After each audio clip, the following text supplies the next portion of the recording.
نئے چینل پہ آپ سب کا ویلکم ہے. یہ ہمارا 7واں یا 8واں چینل ہے.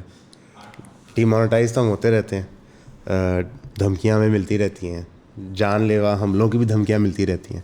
کوئی نہیں, پارٹ آف دا گیم ہے. جو لوگ پاکستان میں رہتے ہیں وہ اس کو سمجھتے ہیں. اکثر ہم باہر کے ملک لوگوں سے بات کرتے ہیں. میرا اپنا بھائی انگلینڈ میں سیٹلڈ ہے, ان سے بات کرتے ہیں, وہ اپنے دوستوں سے بات کرواتے ہیں, تو وہ یہ فیلنگ انڈرسٹینڈ نہیں کر سکتے کہ آپ اگر سچ بولیں, اچھی تنقید کریں, پرابلمس پوائنٹ آؤٹ کریں, تو آپ کی جان کیسے خطرے میں آتی ہے. میں کہا پاکستانی ہونے کا مطلب ہی یہ ہے. پچھلے 2 سال سے ہم تلاش کرتے ہیں پاکستان کا مطلب کیا ہے. پاکستان کا مطلب اب جا کے ہمیں سمجھ آیا.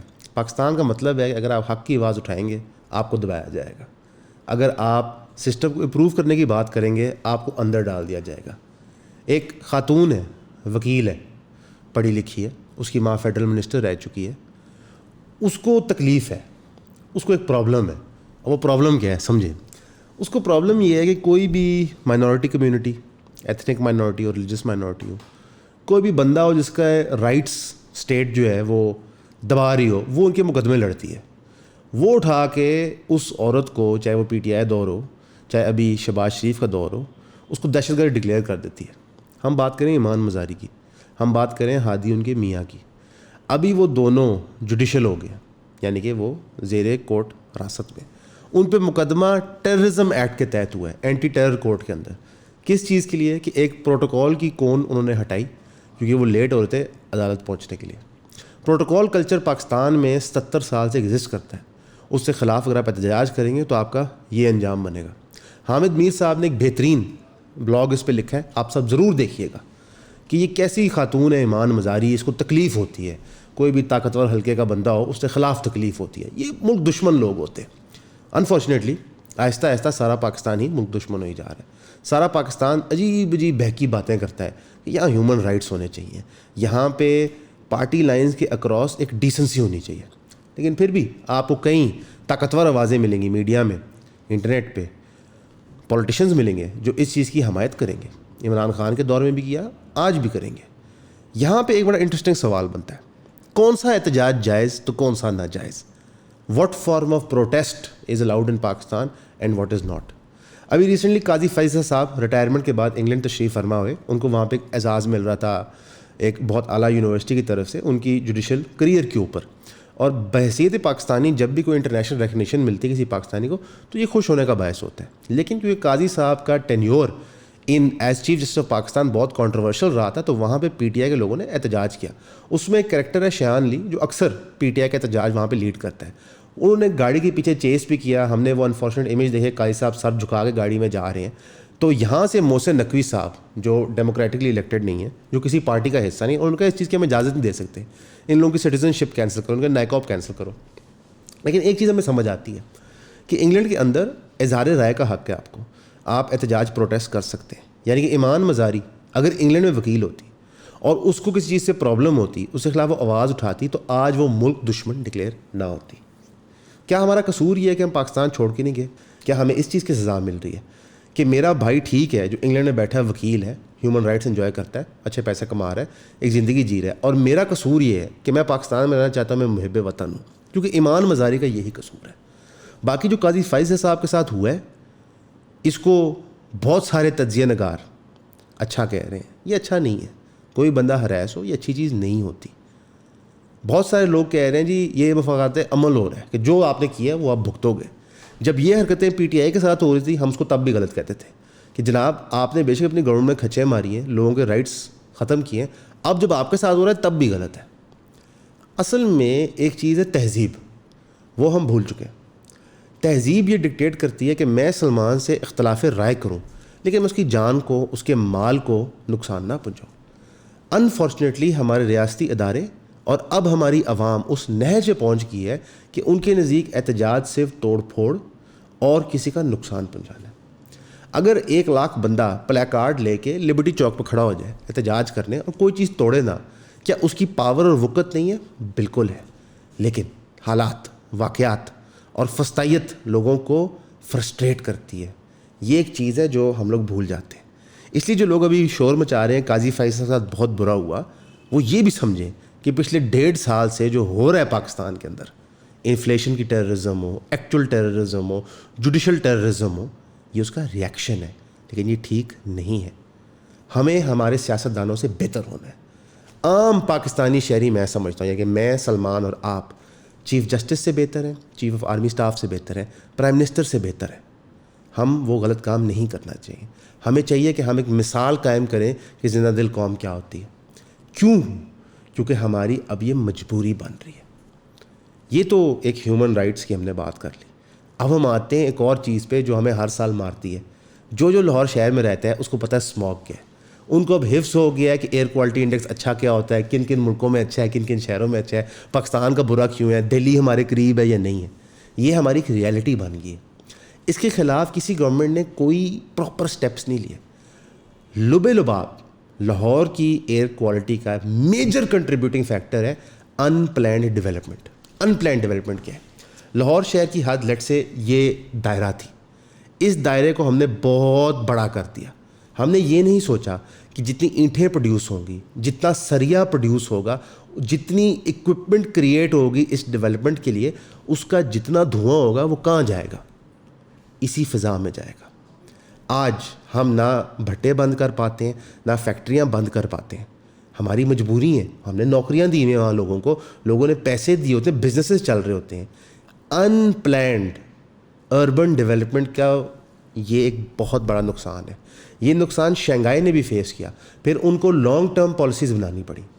ایک چیز جو ابھی چیف منسٹر مریم نواز صاحبہ نے اناؤنس کی ہے وہ ہے گرین لاک ڈاؤن. اس کے اندر کچھ چیزیں انہوں نے اناؤنس کی جو اچھی ہیں, اور کچھ چیزیں ہیں جو سارٹ آف ارریلیونٹ ہیں. انہوں نے اناؤنس کیا کہ کچھ بھٹے بند کیے جائیں گے. 1 کلومیٹر 11 زونز انہوں نے آئیڈینٹیفائی کیے ہیں جہاں پہ زیادہ کنجیشن ہے, جس میں ایک شملہ پہاڑی ہے. اس کے 1 کلومیٹر کے زون کے اندر کوئی کنسٹرکشن کی اجازت نہیں دی جائے گی, یعنی کہ اینٹیں پروکیور نہیں کی جائیں گی, لگائی نہیں جائیں گی, سریا پروکیور نہیں کیا جائے گا. اس کا جو اکنامک ہٹ آئے گا اس کا کاؤنٹر میجر نہیں ہے ہمارے پاس, کیونکہ لاہور کے اندر جو آبادی ہے, جو نوکری پیشہ ہے, وہ پورے پنجاب سے آتی ہے.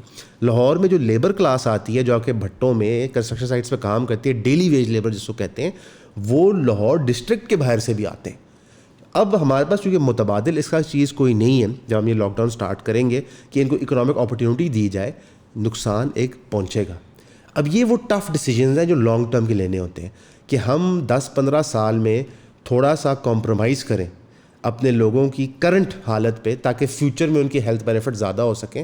یہ ڈیسیجن وہ گورنمنٹس لے سکتی ہیں جو ڈیموکریٹکلی الیکٹڈ ہوتی ہیں, یہاں پہ جن کی لانگ ٹرم پالیسیز ہوتی ہیں. ابھی بھی جو زیادہ تر میجرز لے رہے ہیں, زیادہ تر ریسرچرز اور سائنٹیفک ایکسپرٹس کہہ رہے ہیں کہ یہ اتنا میجر امپیکٹ نہیں پلے کریں گے, اور یہ آپ کو نظر آئے گا. ہاں, ایک چیز پنجاب گورنمنٹ ضرور کرتی ہے, وہ آرٹیفیشیل رین. وہ امیجیٹ ریلیف کریٹ کرتی ہے. تو اللہ کرے ہمارے بجٹ میں پروویژن بنے اور ہم رین فال کروائیں. ہماری پنجاب گورنمنٹ سے یہ اپیل ہوگی کہ آپ یہ کریں, کیونکہ اس وقت چھوٹے بچوں کے لیے اسکول جانا بھی مشکل ہوا ہوا ہے. پنجاب گورنمنٹ نے یہ بھی کہا ہے کہ جن چھوٹے بچوں کو بریدنگ پرابلمس بن رہی ہیں وہ 3 مہینے اسکول نہ جائیں. اب وہ جب اسکول نہیں جاتے, اکثر اوقات مڈل کلاس گھرانوں کے اندر بہت مدر اینڈ فادر ورکنگ ہوتے ہیں, تو یہ ایک بہت بڑا سوشو انوائرمنٹ ایشو بن گیا کہ اب وہ بچے گھر ہوں گے, والدین کام پہ ہوں گے, تو ان کا خیال کون رکھے گا؟ پھر جو تعلیم میں ان کی کوتاہی ہوگی وہ پوری کیسے ہوگی؟ اس کے لیے بچوں کو پھر لیپ ٹاپس استعمال کرنے پڑتے ہیں, زوم پہ آن لائن کلاسز لینی پڑتی ہیں, جس سے ان کی آنکھیں بھی خراب ہوتی ہیں. اوور آل بہت ہی ٹف سچویشن میں, اور یہ سچویشن مشرف دور سے پریمپٹ ہو رہی ہے کہ ہماری جو پلاننگ ہو رہی ہے وہ انکریکٹ ہو رہی ہے. یہاں پہ ایک اور چیز سمجھ آتی ہے کہ بظاہر تو اسٹیبلشمنٹ کی خواہش ہوتی ہے ٹیکنوکریٹ سی گورنمنٹ ہے, لیکن جو ایکچوئل ٹیکنیکل ایکسپرٹیز ہوتی ہے اس کو سننے کو کوئی تیار نہیں ہوتا, وہ چاہے سویلین گورنمنٹ ہو چاہے ملٹری ڈکٹیٹرشپ ہو. لیکن آج جب یہ اسموگ کا جن ہماری ناک اور منہ سے ہمارے پھیپھڑوں میں جا رہا ہے, ہمارے بچوں کے پھیپھڑوں میں جا رہا ہے, تو ہمیں سوچنے کو یہ مجبور کیا جا رہا ہے کہ شاید لاہور چھوڑنا پڑے.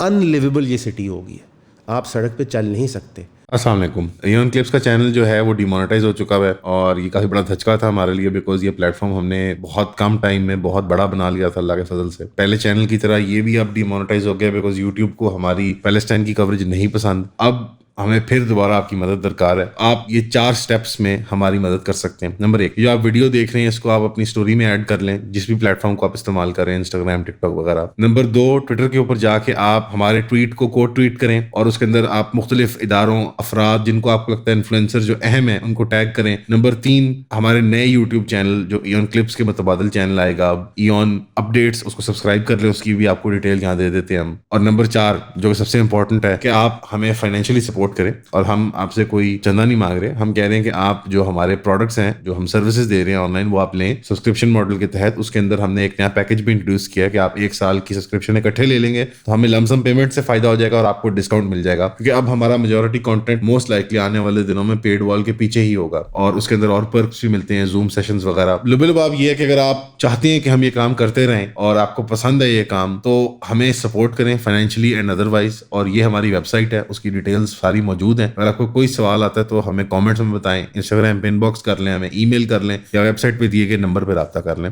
آپ کے تعاون کا بہت شکریہ. ایئرپورٹ پہ لینڈ کرتے ہی سری لنکا سے واپسی پہ میری آنکھوں میں تکلیف شروع ہوگی, ناک میں تکلیف شروع ہوگی, گلے میں خراش شروع ہوگی. پچھلے 2 دن سے جب سے میں آیا ہوں میرے چھاتی میں کھڑکھڑ ہو رہی ہے باقاعدہ. ایون یہ ویڈیو ریکارڈ کرنے سے پہلے میں باتھ روم گیا ہوں, میں نے کلیاں کیے, ناک بلو کیے تاکہ یہ ویڈیو ریکارڈ ہو سکے. میں ایک 32 سال کا آدمی ہوں, فیئرلی فزیکلی فٹ ہوں. چھوٹے بچے اور بوڑھے لوگوں کے امیونٹی سسٹمز کمپرومائز ہوئے ہوتے ہیں, تو امیجیٹ ہنگامی ہمیں اس پہ کام چاہیے. اس کے علاوہ آج کی تیسری خبر پہ آتے ہیں, اور یہ وہ خبر ہے جس کو ہم کئی مہینوں سے آپ کو پریمپٹ کر رہے ہیں. ہم پرائیویٹائزیشن پہ ویڈیوز بناتے تھے, اسپیسیفلی پی آئی کی پرائیویٹائزیشن کی ویڈیوز بنائی. آج کے دن جب یہ ویڈیو ریکارڈ ہو رہی ہے تو پی آئی کی پرائیویٹائزیشن کا معاملہ چل رہا ہے. 6:30 بجے اس کا آکشن سٹارٹ ہونا ہے, پرابلی جس ٹائم یہ ویڈیو لگ رہی ہوگی. اس پورے بڈنگ پروسیس میں پاکستان جو کہہ رہا تھا کہ جب ہم پرائیویٹائز کریں گے تو بلینز آف ڈالرز ریز ہو جائیں گے, ہمارے اثاثے اتنے اعلیٰ ہیں کہ لوگ ایسے فٹافٹ پیسے پھینکیں گے. اس سارے پروسیس کے تحت, ساری چھانٹی کے بعد, ساری بڈز کے بعد, ایک کمپنی ہے صرف ہمارے پاس جو بڈ کر رہی ہے پی آئی کے لیے. جی ہاں, آپ نے صحیح سنا, پاکستان انٹرنیشنل ایئر لائنس, جس کے 224 ارب پلس کے اثاثے ہیں, اس کے لیے ایک کمپنی بڈ کر رہی ہے. انٹرنیشنل کمپنی نہیں ہے, نا, فورن ڈائریکٹ انویسٹمنٹ نہیں آ رہی. وہ ایک کمپنی وہ ہے جو پاکستان کے سب سے مقبول اچھے پروفیشن سے ہے, میرے اور سلمان کے کاروبار سے, پراپرٹی سے. آخر میں تو انہوں پراپرٹی ڈیلر ہی آ کے بچان گے. پہلے ساری میڈیا انڈسٹری پراپرٹی ڈیلروں نے ٹیک اوور کی نیوز چینلز کے ذریعے, اور اب ہم آپ کو جہاز بھی اڑا کے دکھائیں گے. کیوں؟ کیونکہ ڈیلر خواب بہتر بیچتے ہیں. اس کمپنی کا نام ہے بلو ورلڈ سٹی. انٹرسٹنگلی انف اس کمپنی کے پاس ایک کنسورشیم تھا, اس میں مختلف پارٹنر تھے. آہستہ آہستہ وہ پارٹنر بھی غائب ہو گئے, اب اکیلے بلو ورلڈ سٹی ہی ہے. اب بلو ورلڈ سٹی وہ کمپنی ہے جو پچھلے کچھ سالوں میں بہت مقبول ہوئی ہے ریل اسٹیٹ کی دنیا کے اندر, لاکھوں فائلیں بیچ کے. اس وقت ان کے خلاف ایکٹیو 200 مقدمے ہیں.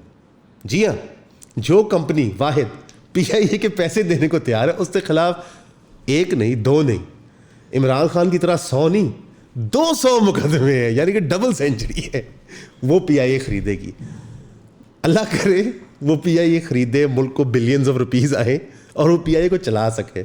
حالانکہ پی آئی کی بڈنگ پروسیس میں جو میجر پرابلم تھا وہ یورپین بین تھا کہ پی آئی کی کوئی فلائٹ ڈائریکٹلی یورپ نہیں جا سکتی. لیکن پھر بھی آپ کا مڈل ایسٹرن روٹ اور ایسٹ ایشین روٹ جو ہے وہ کافی پروفٹیبل ہے, اس پہ کام ہو سکتا ہے. باقی جب یہ پرائیویٹائز ہو جائے گا تو اس وقت تفصیلی ویڈیو بنائیں گے کہ آپ کے ساتھ لطیفہ کیا ہوا ہے. یہ کچھ فیکٹس اینڈ فگرز ابھی آگے آنے ہیں, لیکن میں سمجھتا ہوں کہ یہ ضروری ہے آپ جانیں کہ Pakistan international air lines, the pride of Pakistan, جس کا گانا ایک زمانے میں بی جیز نے گایا تھا, fly with Pakistan international air lines, آج ایک پراپرٹی ڈیلر خرید رہا ہے اسے. تو یہ 77 سال کے ملک کی محنت ہے. اب ہم آتے ہیں P T I based news کی طرف, کیونکہ کیسے ہو سکتا ہے کہ ہماری ویڈیو اور خان صاحب کی کوئی بات نہ ہو. امریکہ کا الیکشن جو ہے, جی پی ٹی آئی کی بات, امریکہ کے الیکشن سے ہم شروع کریں گے. امریکہ کے الیکشن کے اندر کافی حد تک واضح نظر آ رہا ہے کہ ڈونلڈ ٹرمپ پولز میں آگے نکل گئے, کمالا ہیرس ڈیموکریٹس کی طرف سے. اس کی وجہ سے نواز شریف صاحب کو تھوڑی گھبراہٹ ہو رہی ہے, ایز ایف ٹرمپ وہاں سے آئے گا, یہاں سے خان صاحب کو ریلیز کر دیا جائے گا. جو پی ٹی آئی کے لوگ آپ کو یہ بتا رہے ہیں کہ اگر ٹرمپ آئے خان صاحب بارے, ایسا کچھ نہیں ہوگا. ٹرمپ کوئی پھوپا نہیں ہے عمران خان کا کہ وہاں پہ اقتدار لیتے ہی نکال دے گا عمران خان کو. لیکن ضرور ایک فیوریبل پالیسی شاید بن سکتی ہے, کیونکہ جو پاکستانی مسلم کمیونٹی اور جنرلی مسلم کمیونٹی ہے, انہوں نے الیجنس ٹرمپ کو دکھائی ہے اس الیکشن میں, اور انہوں نے فلسطین کے مطالبات کی بات کی ہے. جنرلی وہ جو کمیونٹی ہے وہ عمران خان کو بھی پسند کرتی ہے. نون لیگ نے اس کو دیکھتے ہوئے اپنا وڈا چوری نواز شریف صاحب کو یہاں سے انگلینڈ بھیجا, انگلینڈ سے امریکہ بھیجا کہ جناب ادھر پہنچیں, کو لابینگ کریں. یہاں پہ ایک بہت کرٹیکل سوال بنتا ہے جو اکثر رات کے اندھیرے میں سوچتا ہوں, وہ کیا ہم غلام ہیں کہ پی ٹی آئی بھی جا کے امریکہ کو لابی کر رہی ہے اور نواز شریف صاحب بھی اب جا کے امریکہ کو لابی کر رہے ہیں؟ یار دیکھیں, جب آپ نے لوگوں کو لہرا کے کہا سائفر ہے اور امریکہ نے مجھے نکالا ہے, آج پی ٹی آئی کی جو بیسٹ ہوپ ہے, جو ہمیں بار بار ان کے سوشل میڈیا ونگ کیا نام ہے ان کا, زلفی بخاری صاحب بتاتے کہ جناب انگلینڈ میں یہ ہو گیا, امریکہ میں یہ ہوگا. شہباز گل صاحب وی لاگ پہ وی لاگ ٹوکتے ہیں کہ اب امریکہ نے یہ کر دیا, عمران خان صاحب باہر آنے لگے ہیں. تو اس کا مطلب ہے کہ آپ نے ایکسیپٹ کر لیا کہ اس وقت کی امریکہ ہمیں پسند نہیں کرتی تھی, اب والی جو امریکہ ٹرمپ کی آ رہی ہے شاید ہمیں پسند کرتی ہے, تو وہ خان صاحب کو واپس لے آئے گی. تو پھر وہ جو بیانیہ تھا آپ کا اینٹی امریکہ, وہ نان سینس ہو گیا. حالانکہ آن اے ڈیپر لیول ہم یہاں پہ کئی سالوں سے بکواس کر رہے ہیں کہ امریکہ آپ کے چیزوں میں مداخلت کرتا ہے, آپ اس کو ٹوٹلی ریجیکٹ کریں, اکراس پارٹی لائنس کریں کہ امریکہ سے ہم مداخلت نہیں کروائیں گے, اور ساتھ ہی ساتھ آپ ملٹری اسٹیبلشمنٹ سے مداخلت بھی رکوائیں. اس کے لیے جمہوری طاقتوں کو اکٹھے آنا پڑے گا. لیکن انفارچونیٹلی ایک جمہوری طاقت جو اقتدار میں ہے وہ کہتی ہے میں کیوں بات کروں, جو جمہوری طاقت جیل میں ہے وہ کہتے ہیں میں تو ان کو سمجھتا ہی کچھ نہیں ہوں. پس کون رہا ہے؟ عام بندہ. تو بڑا ان کا یہ اچھی چیز ہے, آپ ساتھ شیئر کرنی چاہیے. باقی سماعت راجہ صاحب نے ابھی پریس کانفرنس کی کچھ ہی لمحے پہلے, جہاں پر انہوں نے کہا ہے کہ جی ہم ایک عوامی تحریک چلائیں گے دوبارہ, پورے ملک کے اندر پروٹیسٹ اور احتجاج ہوں گے. شیر افضل مروت صاحب بھی یہ بات کریں, لیکن انٹرسٹنگ انف شیر افضل مروت صاحب ساتھ ہی ساتھ یہ بھی بات کرتے ہیں کہ پی ٹی آئی کے لوگ عمران خان کو جا کے میری چغلیاں کرتے ہیں. شیر افضل مروت صاحب تھوڑے سے بیبی ہیں, وہ جب ٹی وی پہ آتے ہیں تو اکثر ایسی باتیں کر جاتے ہیں. میں حیران ہوتا ہوں کہ یہ جماعت ہے کیا ہے, اتنے ایگوز, اتنے کلیشز, اتنی کنفیوژنز. ہمیں یہ بھی پتہ ہے کہ علی امین گنڈا پور اور حماد اظہر کے آپس میں تلخ کلامی ہوئی کچھ عرصہ پہلے, ان کی پارٹی میٹنگ ہے. تو مطلب کہ ملک کا نہیں سوچ رہا کوئی, یا اپنے ووٹر کا کوئی نہیں سوچ رہا, ہر کوئی اپنی کرسی کا سوچ رہا ہے, ہر کوئی اپنی پاور کا سوچ رہا ہے. شیر افضل مروت کو دکھ یہ ہے کہ جناب مجھے فرنٹ پہ نہیں لایا جا رہا, حالانکہ میں بڑا کاریگر ہوں. سلمان خان نے سے سوال پوچھا کہ شیر افضل مروت پہ, تو انہوں نے کہا جی ان کی تو اپنی وکری سوچ ہوتی ہے, باقی ہمارا کام نہیں دیواروں میں ٹکر مارنے, اس کو شوق ہے جا کے مار لے. تو ہر بندہ اپنی 1.5 انچ کی مسجد بنا کے بیٹھا ہوا ہے. میں ایک ریمائنڈر دینا چاہوں گا پوری پی ٹی آئی کو, جتنے ان کے ورکر لیڈر ہیں, آپ کی کوئی اوقات نہیں ہے, آپ کا total vote bank Imran Khan کا, ٹھیک ہے. تو جس دن خان صاحب نے کہا افضل مروت صاحب آپ کنگ ہیں, آپ سب نے کہنا ہے سر اب مروت صاحب از کنگ. جس انہوں نے کہا علی امین گنڈا پور کنگ ہے, آپ نے کہنا ہے وہ کنگ ہے. تو پلیز کوئی ایسا بیان نہ دیں جو کل کو آپ کو چبھے. آپ خاموش رہیں, آپ کا لیڈر جیل میں, ان کی ملاقاتوں کا سلسلہ شروع ہو گیا. ان کی بہن نے پریس کانفرنس کی اور بتایا کہ عمران خان کو 6x10 کے سیل میں رکھا گیا تھا, جس کو چکی والا سیل کہتے ہیں, 10 دن کے لیے. ان کو کھانا دیا گیا جو ان کی پسند کا نہیں تھا, جس سے ان کو وامٹنگ بھی ہوئی, اور ان کو بجلی کے بغیر بھی رکھا گیا. اگر یہ باتیں سچ ہیں تو بہت اسٹوپڈ حرکت ہے, نہیں کرنا چاہیے. مثلا ایک جیل قیدی ہے, اس کو وہ رائٹس ملیں جو ایک جیل قیدی کے ہوتے ہیں. باقی وہ باتیں ہم رپیٹ کر کے تھک چکے ہیں کہ باقی لوگوں کو کیا پروٹوکول ملتے تھے, کیا نہیں ملتے تھے, وہ روزی روشن کی طرح آیا ہے سب کو. ریالٹی یہ ہے کہ خان صاحب سے اس ٹائم کے اندر ضروری تھا کہ رابطہ اسٹیبلشمنٹ بند رکھے, تاکہ خان صاحب کو احتجاج کا کال, کوئی نیا مشورہ نہ دے دے اپنی جماعت کو, یا جماعت کو یونیفائی نہ کر لیں. جماعت کے لوگ ٹوٹے, انہوں نے جا کے ووٹ کیا ترمیم کے لیے, وہ ترمیم پاس ہو گئی. اب جو 27ویں ترمیم آنی ہے ملٹری کورٹس کے لیے, اس کے بقول علیمہ خان صاحبہ نے یہ فرمایا کہ عمران خان کہتے ہیں انہوں کوئی فرق نہیں پڑتا ملٹری کورٹس بن جائیں, انہوں کوئی فرق نہیں پڑتا ان کو 100 سال اندر رکھ دیا جائے. وہ صرف چاہتے ہیں کہ ملک کی بہتری ہو اور ملک کے اندر حقیقی جمہوریت آئے اور ہیومن رائٹس اور قانون کی پاسداری ہو. یہ ساری اچھی باتیں, کاش جب وہ یہ گورنمنٹ میں تھے وہ کر دیتے ہیں. عجیب بات نہیں ہوگی, ایک بندہ زیر اقتدار تھا تو چیزیں کر سکتا تھا. میں یہاں پہ پہلی خبر بتانا چاہوں گا کہ ہیومن رائٹس کو پسند کرنے والے خان صاحب, علیمہ خان صاحب پی ٹی آئی سے, انہی کے دور میں ان کی فیڈرل منسٹر تھی شیریں مزاری, جن کی بیٹی تھی ایمان مزاری. جی ہاں, اسی دور میں ایمان مزاری کو اینٹی اسٹیٹ ڈکلیئر کیا گیا تھا, ان کے خلاف پہلا مقدمہ ہوا تھا, اور اب وہی ایمان مزاری دوبارہ اینٹی اسٹیٹ ہو گئی ہے. چلو باقی لوگ تو بدلتے ہیں, کم از کم ایمان باجی تو اینٹی اسٹیٹ رہتی ہیں ہر دور میں. اصل میں وہ اینٹی اسٹیٹ نہیں ہے, وہ قانون کے سائڈ پہ ہوتی ہیں, حق کے سائڈ پہ ہوتی ہیں. تو یہ ہے جی لب لباب. امید ہے کہ آپ نے بھی انجوائے کیا ہوگا, میں نے بھی بہت انجوائے کیا. سری لنکا کی یہ چھوٹی سی ایک ایکسکرجن کے بعد جب پاکستان واپس آتے ہیں تو خوشی ہوتی ہے, سب کچھ وہیں پہ کھڑا ہوا ہے, کوئی زیادہ چیزیں چینج نہیں ہوئی, ہم ابھی بھی حقیقی جمہوریت میں رہتے ہیں. اس سب کو یاد رکھتے ہوئے یہ بھی یاد رکھیں, آپ کے پیسے مجھے بہت اچھے لگتے ہیں, اور جتنے آپ پیسے دے سکتے ہیں اتنا ہی آپ ہمارا فائدہ کرتے ہیں. آنیسٹلی ہماری بہت خواہش ہے کام انکریز کرنے کی. انشاءاللہ ہم ایک نیا پیج لانچ کریں جہاں پہ آپ کو ہر گھنٹے میں 4 مختلف نیوز کے پوسٹ ملیں گے تاکہ ہم کرنٹ سے کرنٹ انفارمیشن آپ کو دے سکیں. یہ ساری ایکسپینشن آپ کی وجہ سے ہو رہی ہے کہ آپ لوگ ہمیں فنڈ کرتے ہیں, سپورٹ کرتے ہیں. ہمیں فنڈ کرتے رہیے, ہمیں سپورٹ کرتے رہیے, ہم اپنا کام بہتر سے بہتر کر سکیں. انشاءاللہ ان قریب آپ کو چینل پہ نئے چہرے نظر آئیں گے. اب آپ لوگوں نے ہمیں وہ کیپیسٹی دے رہے ہیں اور ہمیں دیتے رہیں کہ ہم نئے سے نئے تجزیہ نگار ہائر کر سکیں. آپ کا سننے کا شکریہ, آپ کے سپورٹ کا شکریہ.